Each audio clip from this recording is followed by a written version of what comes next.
साथियों नमस्कार, स्वागत है हमारे इस वीडियो में। आज हम एक नई वीडियो के साथ आप लोगों के बीच उपस्थित हुए हैं। इस वीडियो के अंदर हमारे साथ हमारे पेशेंट भी हमारे साथ में है जिनका नाम नागेंद्र है। और आज हमारा ये वीडियो बनाने का मोटो यहाँ पर एक ऐसी बीमारी के बारे में अवेयरनेस जिससे कि कई बार बहुत भयानक स्थितियाँ पैदा हो जाती हैं, उसको लेकर के चर्चा कर रहे हैं। इस वीडियो को अंत तक देखिए साथियों, और अधिक लोगों तक शेयर सब्सक्राइब करिए, जिससे कि हमें इस तरह की समस्या होने पर उचित समय पर उचित लाभ मिल सके और हम घबराएं नहीं। तो सबसे पहले कैमरामैन को मैं बोलूँगा कि आप थोड़ा सा आगे आके नागेंद्र जी से बात करें। और नागेंद्र जी नमस्कार, आपका स्वागत है हमारे इस वीडियो में। नमस्कार सर। नागेंद्र जी, हमारे जो दर्शक हैं उनको आप सबसे पहले ये बताएं कि कितने समय पहले आप बीमार हुए, क्या बीमारी थी, क्या समस्या हुई और कैसे क्या था? मेरा नाम नागेंद्र है। मैं हैदराबाद में जॉब करता हूँ और मैं हैदराबाद में बीमार हुआ था। वहाँ पे बुखार आया था मेरे को, और फिर हालत मेरी ज़्यादा गंभीर हो गई। वहाँ पे भी दवा ली थी थोड़ी सी, लेकिन वहाँ ज़्यादा गंभीर हालत हो गई तो मैं फिर भगते हुए आया इधर। फिर जयपुर आया, डॉक्टर साहब से मिला मैं, सर से, फिर इन्होंने मेरे को ट्रीटमेंट दिया। देखिए नागेंद्र जी को बुखार था और ये हैदराबाद के अंदर थे। वहाँ कुछ प्राइमरी ट्रीटमेंट लिया इन्होंने, उनको नहीं आराम मिला तो ये हमारे पास पहुँचे। हमने इनको देखा तो एक तो हमें इनकी आंखों में पीलिया भी मिला। पीलिया की दिक्कत थी नागेंद्र जी आपको? हाँ, एक पीलिया की दिक्कत थी। कुछ पेट के अंदर भी यही अड़चन बता रहे थे। पेट में भी भारीपन, कुछ नहीं पचना और उल्टी जैसा मन होना, ये कुछ समस्या नागेंद्र जी को थी। आंखों के अंदर पीलिया के इफेक्ट थे और शरीर में कमजोरी थी, भूख नहीं लग रही थी, और इनके पेट के अंदर दर्द और भारीपन था और उल्टी का मन हो रहा था, साथ में बुखार था। इन समस्याओं को लेकर नागेंद्र जी मेरे पास पहुंचे थे। इस परिस्थितियों को देखते हुए मैंने बुखार के साथ पीलिया का होना, पेट के अंदर भारीपन होना, कुछ इस तरह की समस्याएं कई बार हमें संकेत करती हैं एक एक्सपर्ट फिजिशियन होने के नाते कि कहीं ना कहीं लीवर के अंदर कोई इन्फेक्शन या फिर कोई समस्या हो सकती है। तो मैंने इनका डायग्नोसिस एक्यूट वायरल हेपेटाइटिस रखा और उसके बाद हमने कुछ टेस्ट कराए, उसके अंदर भी इनको पीलिया मिला और साथ में इनको उस तरह की पिक्चर मिली। बट और टेस्ट हमने कराए, लेकिन कुछ समय बाद भी इनके जो पेट का दर्द होने लगा और पेट का दर्द वो गया नहीं और बुखार भी नहीं जा रहा था। जनरली एक्यूट वायरल हेपेटाइटिस के अंदर इनिशियल कुछ समय बुखार आता है, उसके बाद वो फीवर सबसाइड कर जाता है। इनकी पुरानी हिस्ट्री को देखते हुए 2 दिन बाद में मैंने इनको एक सोनोग्राफी करने के लिए निवेदन किया।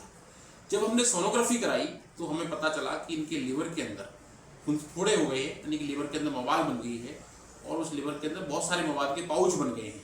हम बात करें कि मान लो ये इतना बड़ा हमारा लीवर होता है, उसके अंदर 3-4 जगह पर एक बड़े बड़े छोटी बॉल जितने सामान 100 ml के पाउच ऑफ लिवर एब्सिस, यानी कि मल्टीपल लिवर एब्सिस बन चुके थे इनके। तो कहने का मतलब ये सारी समस्या जो इनको हो रही थी वो लिवर एब्सिस के कारण हुई थी। लिवर के अंदर मवाद थी और उससे जो इनको बुखार सारी चीजें हुई। यहाँ सबसे पहली बात यह है कि लिवर एब्सिस क्यों होता है। लिवर एब्सिस का होने का कारण, सबसे कॉमन कारण जो है, ये हमारी आंतों के माध्यम से फैलने वाली बीमारी है। आप भी समझें, लिवर एब्सिस के अंदर जो कीटाणु है वो हमारे खाने पीने के अंदर किसी तरह से, चाहे वो फूड के अंदर गंदा भोजन हो या इन्फेक्टेड भोजन हो, दूषित भोजन हो, दूषित पानी हो, हमारी आंतों के माध्यम से लिवर के अंदर पहुंच जाता है। वो कीटाणु लिवर में इकट्ठा होता है और लिवर के अंदर ये कीटाणु कहीं ना कहीं इन्फेक्शन पैदा कर देता है। जनरली ये बीमारी गंदा खाना, गंदा भोजन, गंदगी वाली जगह या फिर कई बार अल्कोहल के बाद भी मैंने इस तरह से देखा है, ज़्यादातर लोगों के अंदर मिलता है। फिर हमने इनको अपने पास रखा। हमने सबसे पहले सोनोग्राफी के माध्यम से इनके जो लिवर एब्सिस थे उन पाउच को एस्पिरेट कर लिया और उसके अंदर से मवाद को हटा दिया, जिससे कि हमारी बीमारी के अंदर इनको रिकवरी के अंदर हमें फ़ायदा मिली और इनकी स्पीडी रिकवरी हुई।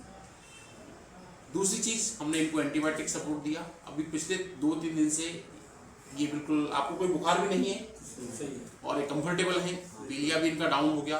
ब्लड के अंदर जो काउंट्स बढ़े हुए थे, TLC 20-22 हज़ार आ रही थी, वो भी नॉर्मल हो गई है। तो कहने का मतलब ये है कि लिवर एब्सिस एक बहुत कॉमन बीमारी है, स्पेशली इस तरह के क्षेत्रों के अंदर जहाँ कई बार फूड इन्फेक्शन, पानी का प्रदूषित होना और चीज़ें होती हैं, वहाँ हो सकता है। अगर इस तरह की समस्या हो सकती है तो तुरंत उसका इलाज और उपचार लें, जिसके माध्यम से हम लिवर एब्सिस को आगे बढ़ने से, आगे फैलने से रोकें। इसके कारण उसके होने वाले कॉम्प्लिकेशंस, चाहे उसका प्लूरल रप्चर हो, एब्डोमिनल रप्चर हो, पेरिटोनाइटिस हो, ये चीज़ें नहीं होनी चाहिए।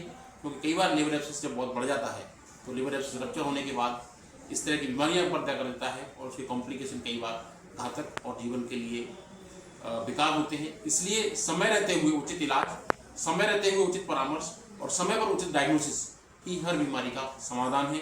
डरें नहीं, सतर्क रहें, सावधान रहें और अपने स्वास्थ्य की चर्चा करते रहें और कोई दिक्कत होने पर अपने फिजिशियन से परामर्श करें। तो नागेंद्र जी, आप बिल्कुल ठीक हैं। अब बिल्कुल आप एक रोगी मरीज रहे हैं, आपने बीमारी को झेला है। दर्द तो पेशेंट का हम इलाज करते हैं, चिकित्सक हैं, बट उस समस्या जो बीमारी का होती है वो तो पेशेंट ही झेलता है। तो इस कैमरे के माध्यम से जो लोग देख रहे हैं या लोगों को आप क्या मैसेज देना चाहते हैं इस तरह की बीमारी को लेकर के? बीमारी बहुत खतरनाक चीज़ है। मेरे को तो ऐसे लगा कि पता नहीं क्या होगा, लेकिन डॉक्टर साहब ने मेरे को सही कर दिया। बिल्कुल जी, बिल्कुल अच्छा। ठीक है दोस्तों, ये नागेंद्र जी थे, अब ये स्वस्थ हैं। हम सब लोग अपने स्वास्थ्य का ध्यान रखें और इस तरह की कोई समस्या हो, लिवर संबंधी बीमारियां हो, तो आप हमारे से परामर्श कर सकते हैं। धन्यवाद। मैं आपके साथ doctor Ramkesh Parmar, consultant internal medicine, Jaipur, Rajasthan. नमस्ते।